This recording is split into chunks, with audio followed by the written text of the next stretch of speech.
Hi, I'm Monsignor Jim Lisante. This week on Personally Speaking, our guest is Patti Davis. She is, of course, the daughter of President Ronald Reagan and his wife, Nancy. She has a powerful new book called Dear Mom and Dad. Please stay with us.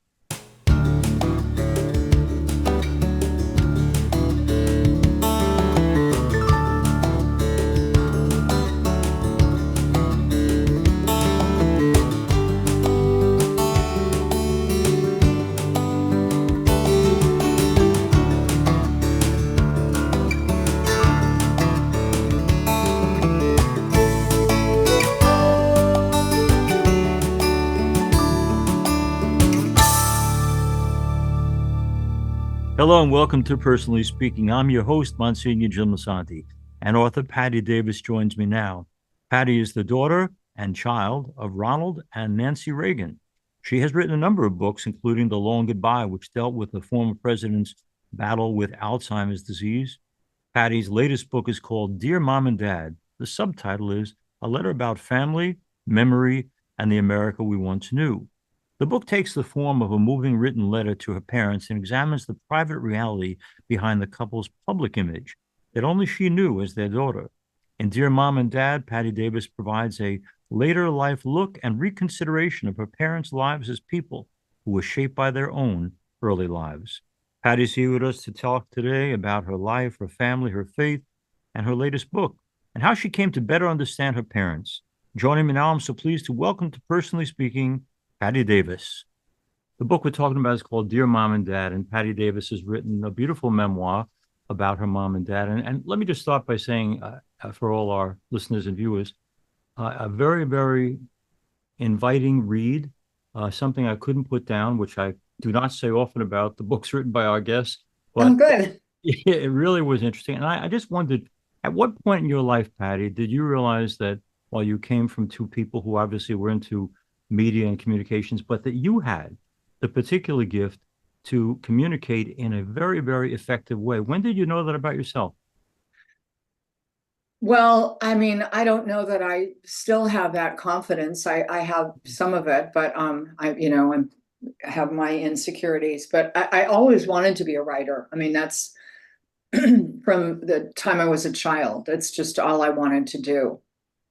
And I told a story in this book about when my mother used to pick me up at school, and I'd be in the corner of the playground, and not playing with other kids, but reading a book. I mean, I was just lost in stories, and it's just all I wanted to do. Yeah, and you do it so well, Patti. It's Well, a thank gift. you. It's obviously a gift you developed, but it's also a natural gift. You write. Well, I've definitely, like most writers, gotten better Yeah, over time. I mean, there are very few writers who would say, "Oh, go read the first book I ever wrote." I mean, maybe Truman Capote would have, yeah, but yeah. most people go, "Do not read my first book." There was a Australian writer named Ray Kerrison, and I said to Ray, the first book I ever read was your Bishop Walsh and Maryknoll, and he said, please burn it. he said I was Yep. 24 when I wrote that, and I never want that to be seen again. But actually, I thought he wrote a good book. Now, last week Charles Spencer, Princess Diana's brother, was our guest, and he has a book about the regret of going through an all boys boarding school where terrible abuse took place. I mention that because his book is filled with regret about never sharing some of the horrors that he went through. Some reviewers have, being conscious of your book, Dear Mom and Dad, call it a book filled with regret. But I wanted to ask you, regret, is it an emotion that is always a negative, or is it very often something that leads us to the more positive? Is regret a good or bad emotion in your mind, Patti? I, I don't think that's a simple question to answer. I think if you get locked inside of regrets and you don't look at it as a passage, that's not a good thing. If you get locked anywhere and don't look at it as a passage, that's not a good thing. Um, I mean, I think I mean, listen, if someone who has no regrets is suddenly I'm remembering, didn't Donald Trump once say he has no regrets about Yeah, anything? yeah, yes, he We're not did. going to talk about him, but that No, no, just no. surfaced in my I mean, if someone said to me, I have no regrets about anything, I would go, okay, that's nice meeting you. Goodbye. And I would want to leave. Yeah, yeah. That's not healthy. We don't Um, come into the world perfect. so I think it's something to learn from. I also think most of us, certainly I, I'm harder on myself than I am on other people. Mm, I mean, some of the regrets I have, well, I wish I'd learned this earlier. I wish I'd figured this out earlier. I wish I'd done it differently earlier, you know. Um, if somebody said that to me, and people have when I ran my support group, you know, my question is always, well, did you know any better at the time? I yeah. mean, could you have done it differently? To which the answer is usually no. Then, you know, there's that great Maya Angelou quote, when you don't know any better, do the best you can. When you Right. know better, do better, right? We only know what we know, and some people are more evolved at a younger age than other people. Patti It's Davis is our do the guest. best you can. Dear Mom and Dad is the name of the book. You know what I love about the book too is, and I discovered this with my parents, I guess, midway through our time together, but I don't know why we expect parents to have all the answers or do parenting right. They are always going to be a reflection of their own family of origin. And Exactly. Patti Davis in her book beautifully gets into coming to terms with understanding where Ron Reagan was coming from, where Nancy Davis was coming from, and why they became the people they are. Can you Right. share with our listeners and viewers, what did you learn about them? Well, you know, I knew some of the facts, but I didn't, I didn't take a, I mean, I knew that my father was a child of an alcoholic. I knew that my mother had been left by her mother, dumped really Mm, with her cousins at 3 years old and left there until she was 9. At which point her mother returned and said, "Oh, I was on a cruise, and which I don't know how she could have afforded to go on a cruise. She was a working actress, and which is why she dumped my mother because she needed to go work on her acting career. She was a traveling stage actress. Somehow she got on a cruise, met a doctor who, by the way, was married at the time, and um, wow. and then came back and fetched her at 9 years old and said, "Oh, I met this doctor, and we're going to get married, and now we're moving to Chicago." You know, so she had all of this upheaval Yeah, and yeah. and I don't think probably a really loving environment. I don't know, but I'm just kind of Hmm. interpreting some things in those 6 years. Anyway, I knew the basic facts, but I didn't take a step back and go, okay, this is what these two human beings brought to the task of parenting. You know, we tend to think when we're younger that our parents' lives just began when they became our parents, right? Yeah. They had histories that they brought to this task. And, you know, obviously my parents' generation didn't really believe in therapy and didn't really believe in looking to, I mean, certainly my parents didn't. It was like, you know, the unexamined lives, you know, well, we're just not going to look at that. Right. But the fact is that those things shape them. Those things influenced how they. Where would my father have learned to be an emotionally available father? His father was an alcoholic. Hmm. You know, where would my mother have learned to be a nurturing mother? She was dumped with her cousins at 3, and her mother was not exactly a nurturing person. So where would she have learned that? But it took me a while, like I said, to have that distance to make Hmm. that connection. It's not like I just suddenly discovered their pasts.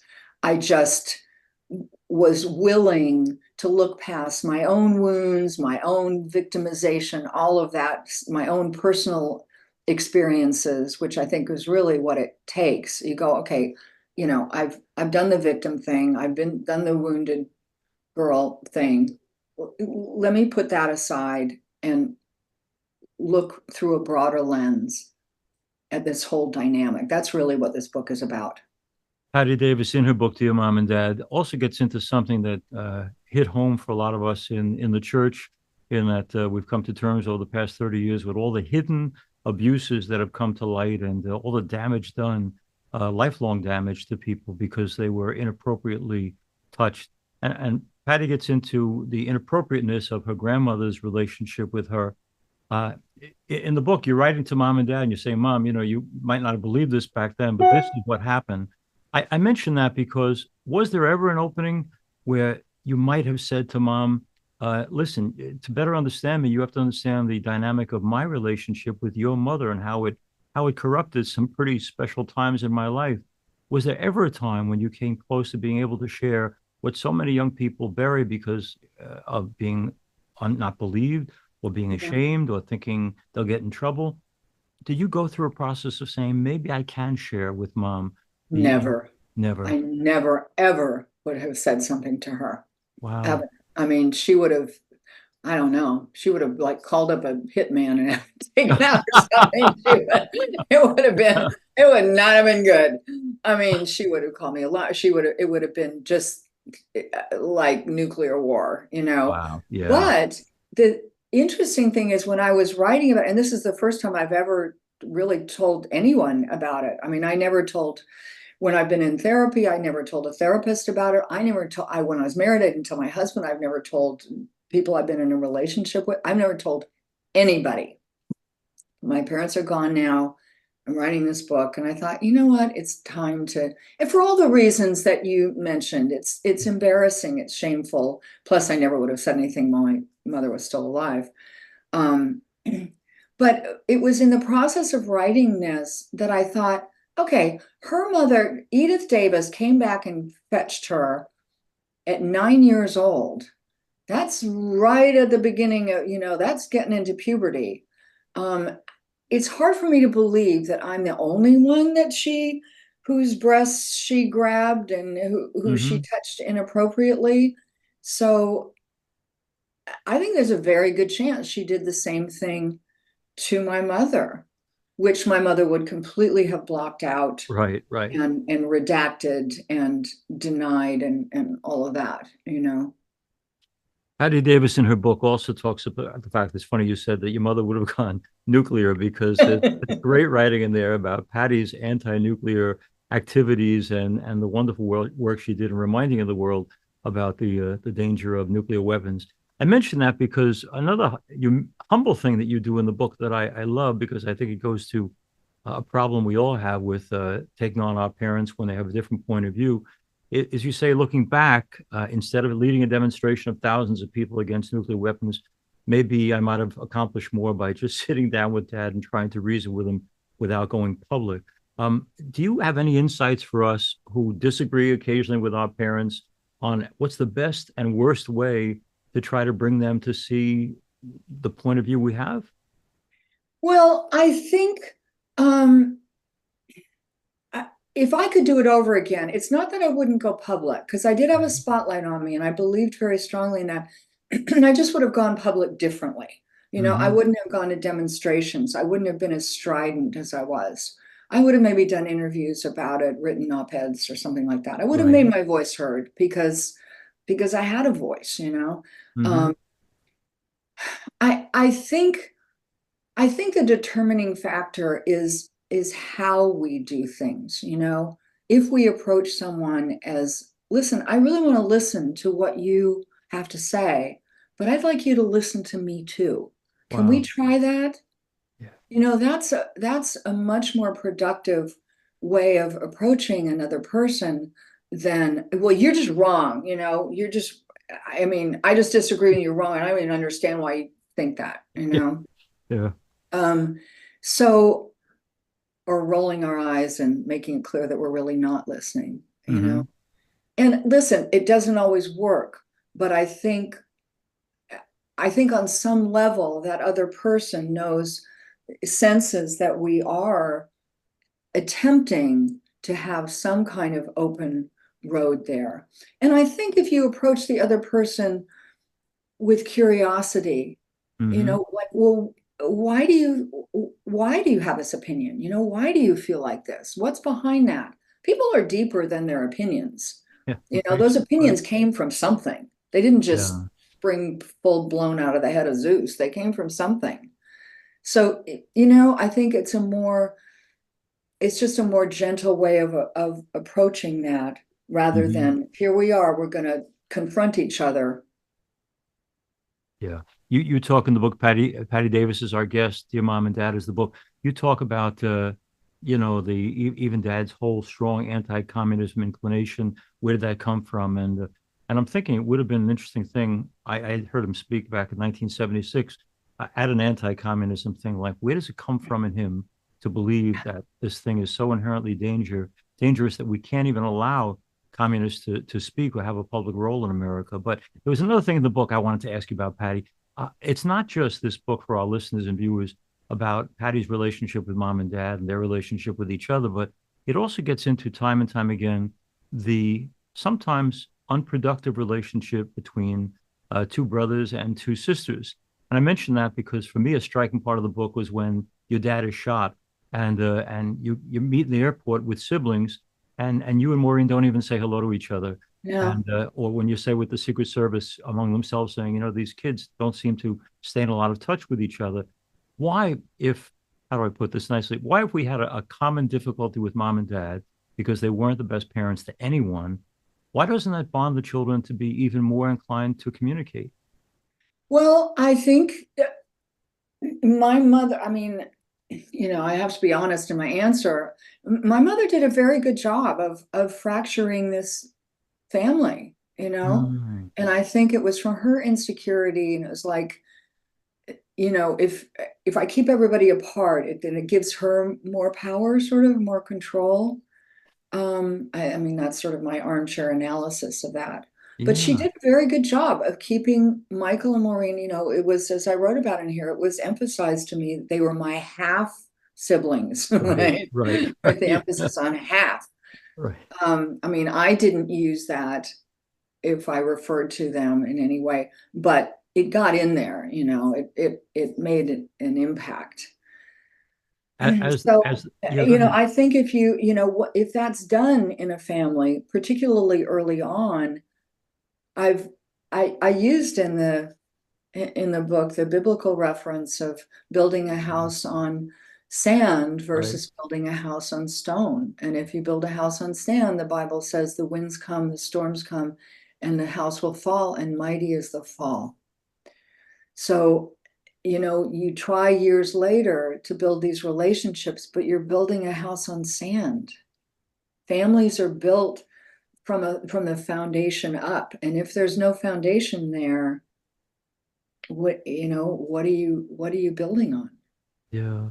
We're both being armchair, but my point of view would have been if I'm mom or dad, we're going to be busy with our public careers, but wouldn't it be great if the four children at least had each other to mutually support one another?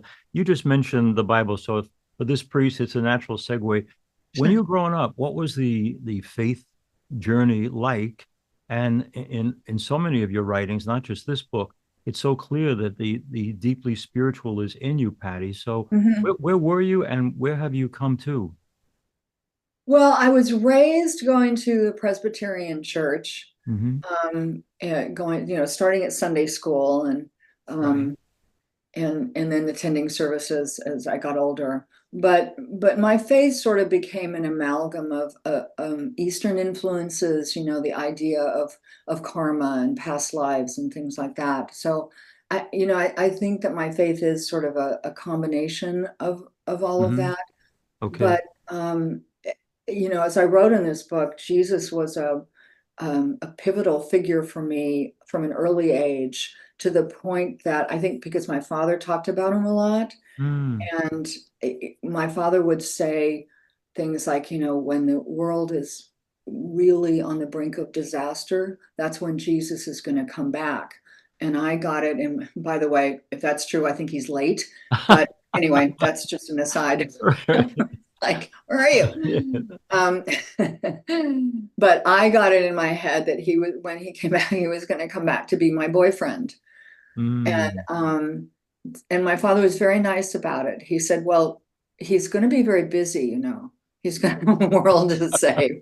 So he didn't discourage me, but he just pointed out that I might not be, he might not have time for me. But I had recurrent dreams about Jesus for a while. I had them several times about walking on a moon. I can still picture it. I still try to muster up that dream sometimes as I'm falling asleep. I've never had it again. But as a child, I did. I was walking on a moonlit beach at night all by myself, and Jesus was walking toward me.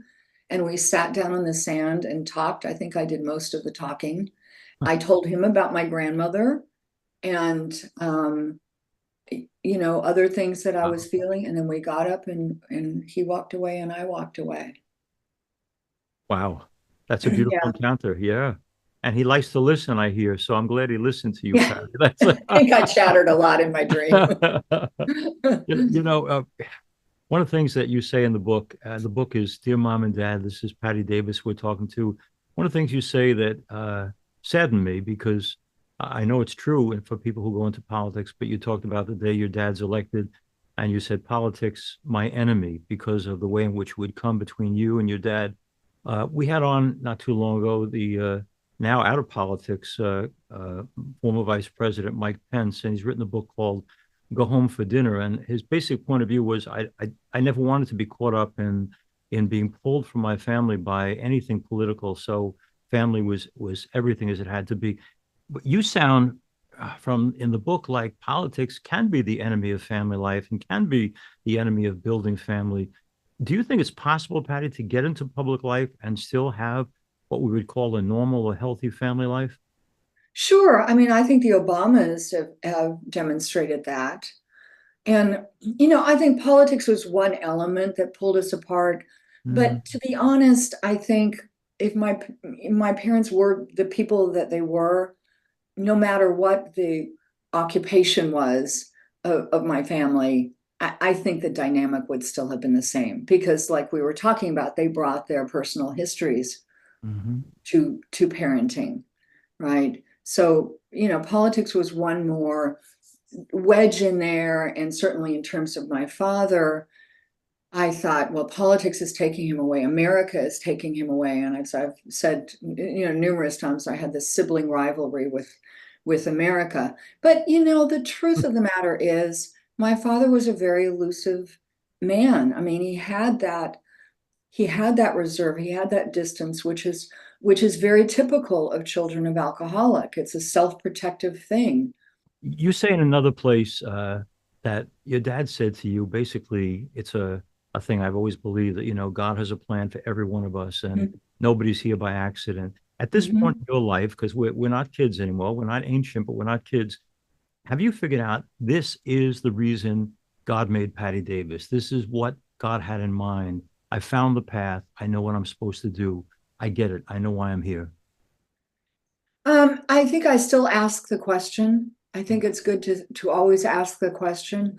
I mean, certainly the work that I've done with Alzheimer's, Mm. in light of my father's illness, that absolutely, I think that I was supposed to do that.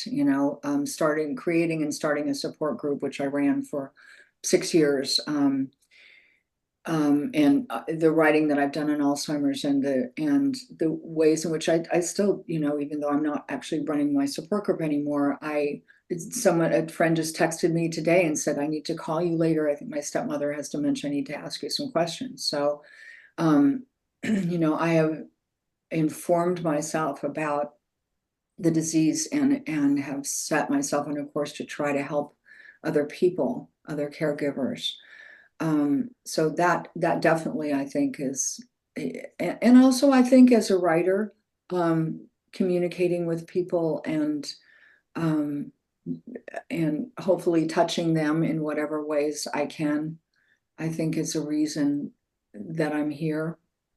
But like I said, I still ask that. I think it's an important question to ask all the time. Patty Davis is our guest. I hope our listeners and viewers will get the book, Dear Mom and Dad, because it's so good. But I promised my last question. One of the Hmm. first interviews I did long, long, long time ago, and he was a fan of your dad's, was with the iconic film director Frank Capra. And of course, probably his most famous film is It's a Wonderful Life. At the beginning, in the discussion between St. Joseph and St. Peter, they talk about George Bailey and what's wrong with him? Is he sick? And St. Peter says, no, much worse than sick. He's discouraged. I mentioned discouragement because I wonder, in light of everything you've written about, not just in Dear Mom and Dad, but in everything you've written, uh, Patty, you've been battered along the way, and I just wondered when you have been, are you still a person of hope, and do you believe that you're not consumed by discouragement, but you see the possibility for for great things to happen in your life and in the world? I think that sort of refers to your previous question of what we were talking about why you're here. You Yeah, know, yeah, yeah. I think we all get discouraged, we all get hurt, we all feel beaten down at times. But what do you do with that? You know, do you just sit there and wallow in that? Or I used to say to people in my support group who would say, well, I'm so angry, or I'm so, or, so upset, or I'd say, you know what, you need to feel what you feel. Yeah. But then you have to say, is this where I want to live? Right. Do you want to Right. live in that anger? Do you want to live in that pain? So it's not about gutting into denial, or, as Marianne Williamson says, pouring pink paint over something. It's Mhm. not that. It's not like, oh, everything's fine. you Right, know, right, right.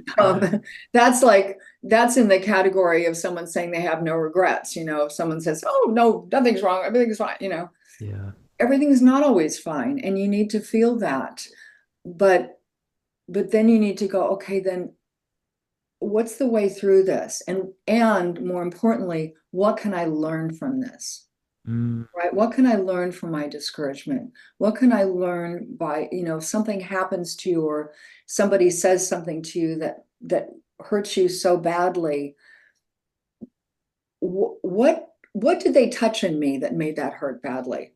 Because they could probably say that same thing to somebody else and it would just roll right off of them, right? Right, So right. what in me made me vulnerable to that?